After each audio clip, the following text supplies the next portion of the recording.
Bienvenue dans Feu de connaissance, le podcast qui éclaire les arcanes de la culture administrative et de la sécurité civile à travers l'actualité.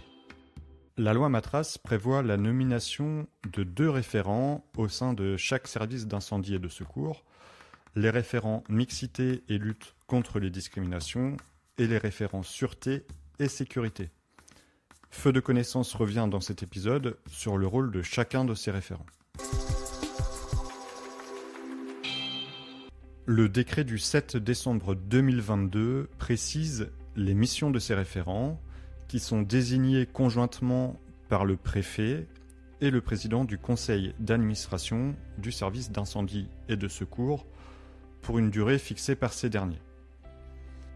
Après un appel à candidature réalisé parmi les sapeurs-pompiers professionnels et les autres agents publics du service d'incendie et de secours, les 2 référents sont désignés par un arrêté qui leur précise la quotité du temps de travail consacré à leur mission.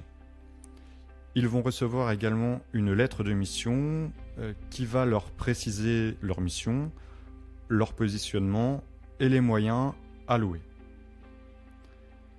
Le service d'incendie et de secours se doit de leur assurer un accès aux formations adaptées en fonction de leur mission et de leur profil.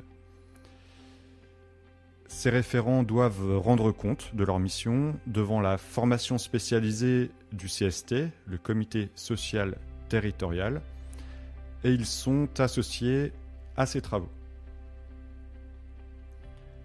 Le référent mixité et lutte contre les discriminations assure plusieurs missions.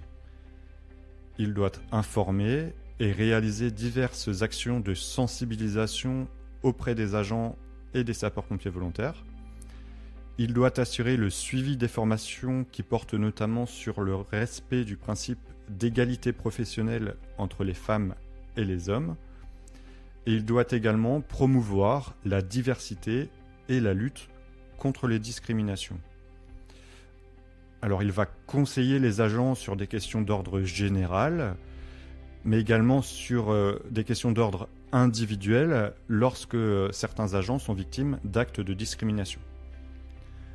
Le Code général de la fonction publique précise par ailleurs que les employeurs publics doivent mettre en place un dispositif qui est destiné à recueillir les signalements des agents qui s'estiment victimes d'atteintes volontaires à leur intégrité physique, d'un acte de violence, de discrimination, de harcèlement moral ou sexuel, d'agissement sexiste, de menaces ou de tout autre acte d'intimidation. Ce dispositif devra orienter l'agent vers les autorités compétentes en matière d'accompagnement, de soutien et de protection des victimes et de traitement des faits signalés. Cet outil mis à la disposition des agents devra également recueillir les signalements de témoins de tels agissements. Le référent mixité et discrimination réalise un état des lieux des politiques de promotion de la diversité et de l'égalité professionnelle, ainsi que de la lutte contre les discriminations menées par le service d'incendie et de secours. Il produit également des recommandations et il participe à l'élaboration et à la mise en œuvre d'un plan d'action par l'autorité territoriale. Enfin, il va participer à l'élaboration du rapport social unique.